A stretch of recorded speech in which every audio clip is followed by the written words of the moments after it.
हम हैं प्रसिद्ध संगीतकार श्री जतिन पंडित के साथ। जतिन जी, एक युग था, आर.डी. बर्मन, कल्याण जी, आनंद जी, फिर नौशाद साहब, जब मेलोडी था। हमारे 90s में जतिन ललित, आनंद मिलन, नदीम श्रवण, सुपर मेलोडीज। आज भी है संगीतकार, लेकिन ये मेलोडी जो है संगीत से इट्स मिसिंग। आजकल सिर्फ बातें करने वाले गायक बन गए हैं। ज़्यादा गायक है, कम श्रोता है, राइट? ऐसा क्यों? मेलोडी अभी क्यों मिसिंग है? We want that Jatin Lalit era back. अभी क्यों मिसिंग है वो? देखिए, इसमें टोटल कंपोज़र को ब्लेम करना मेरे ख्याल से ज़्यादा उचित नहीं होगा, क्योंकि मेलोडी का जो ताल्लुक़ होता है वो हमारी फिल्म की रिक्वायरमेंट से होता है। आज समझिए, मैं आपको एक एग्जांपल देता हूँ। I am not trying to offend anybody. जैसे अभी आप विपाशा बासु एक्ट्रेस है, अब उसमें आप अगर ऐसा गाने डाल दें कि रहना बीती जाए, मैच ही नहीं होगा, क्योंकि उसका लुक अलग है। वो लड़की शॉर्ट में घूमती है, मॉडर्न टाइप की लड़की है, कॉन्टैक्ट लेंस लगाया हुआ है, और अमेरिका में फिल्म बन रही है, तो वो मैच नहीं होगा उसके साथ। उसके लिए आपको कोई एक हिप हॉप टाइप का मॉडर्न गाना, एकदम अलग टाइप का गाना पर। तो जो हमारे एक्टर्स हैं उनकी लुक बदल गई है। अभी शर्मिला जी थी, वो बंगाल की लगती थी, टीका लगाया हुआ, एकदम साड़ी में जमती थी। आशा पारिक थी, उस ज़माने की जो एक्ट्रेस थी, और एक्टर भी, वो सारे उनकी लुक ऐसी थी। फिल्म हमारी इंडिया में पूरी बनती थी। अब बंगाल में कहीं आदमी है तो वो गा सकता है ये गाना के ये क्या हुआ। अभी अमेरिका में ऐसा बैग लेके, गिटार लेके तो ये गाना नहीं गा सकता। और हमारी अभी 90% फिल्में फॉरेन में बन रही हैं। वो अमेरिका में शूट होती है, कोई इंग्लैंड में होती है, थोड़ा सा पार्ट इंडिया में करते हैं। तो ये सारी परिवर्तन इतना ज़्यादा हो गया है कि कंपोज़र एक फोकसली एक टाइप का कॉन्सेप्ट लेके एक थीमेटिकल म्यूज़िक नहीं दे सकता। उसको रैप भी डालना पड़ेगा, उसको इंग्लिश वर्ड भी डालने पड़ेंगे। लेकिन मुझे लगता है ये चेंज हो सकता है और इसको करना चाहिए, क्योंकि हमारा देश इतना खूबसूरत है, उसके कल्चर इतने खूबसूरत हैं। पंजाब का कल्चर इतना ब्यूटीफुल है, राजस्थान का इतना ब्यूटीफुल है, पंजाब, बंगाल। अगर हम लोग कंप्लीट फिल्म अगर ऐसी बनाते हैं, आप फर्ज करिए कि कोई अगर ट्विस्ट करके अमर प्रेम वापस बनाए, अमर प्रेम फिल्म को थोड़ा सा मॉडर्न करे और बंगाल में बनाए, तो 100% म्यूजिक अच्छा आएगा।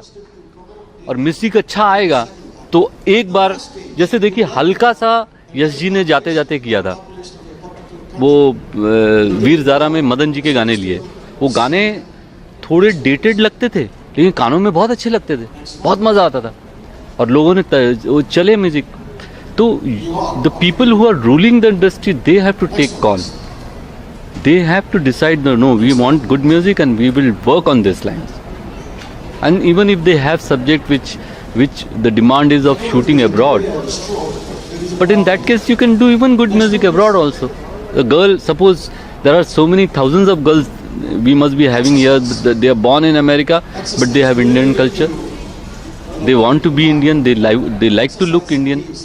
So in that case you can give good music, but the thing is that somebody has to take this as a challenge and work on this.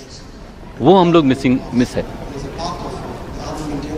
पारिवारिक संबंध देखा जाए तो शास्त्रीय संगीत के महान कलाकार पंडित जसराज जी से आप संबंध रखते हैं। सुलक्षणा पंडित जी इतने अच्छे प्लेबैक सिंगर थे, आपके खुद की बड़ी बहन है। आपको कौन से जगह से इतना अनुप्रेरणा मिला कि आप खुद संगीतकार बने?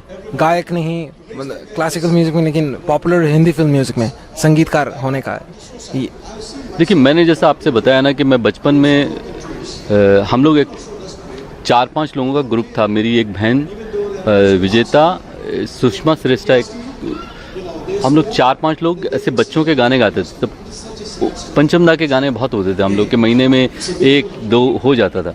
तो मैं ऐसे चुप बैठ के देखता ही रहता था पंचमदा को। उनका गाने का ऐसा चश्मा का एकदम करते रहते थे वो, और एकदम मतलब he was always on the move. He used to go to musician, talk to them, then go to singer, then come back to console and mix and all.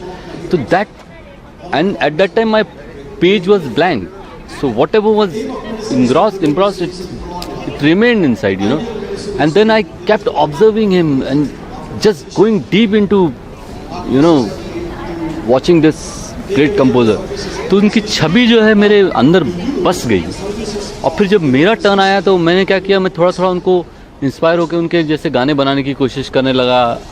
और थोड़ा बहुत भगवान ने दिया भी होगा कुछ अंदर.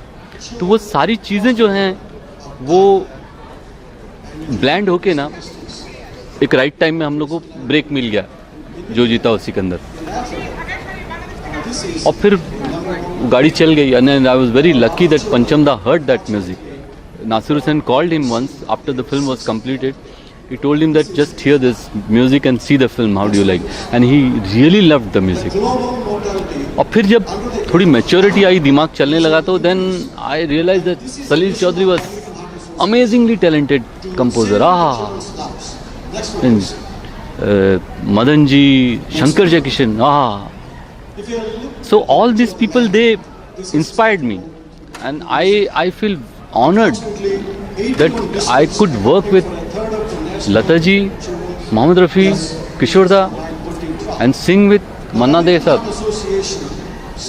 आज जतिन ललित कंपोज नहीं कर रहे हैं उतने, लेकिन among the modern music directors, whom do you think is has a comprehensive approach like you did? सारे all round music.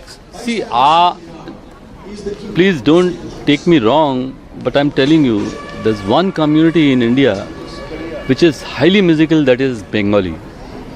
They may not be good in business, but they are one of the best in music. Like for instance, from beginning, if you, वो क्या नाम उनका,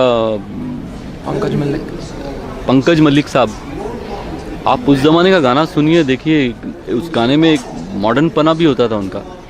फिर उसके बाद सलील चौधरी, सलील दा तो भगवान ही थे. फिर पंचमदा, he was another god. Barmanda. And recent time, you will believe me, you may not agree with me, but Pritam is good. He's got a tinge of melody in him. मेरे को बोलता है वो कि जतिन जी मेरे को करने नहीं देते, मैं करूँ क्या? ये लोग मेरे को बोलते हैं अभी इसमें ये जोड़ दो, ये कर दो, वो कर दो, रैप डाल दो. But Pritam is good. I like him. Thank you so much, My Jatin ji. pleasure, my Thank you so much.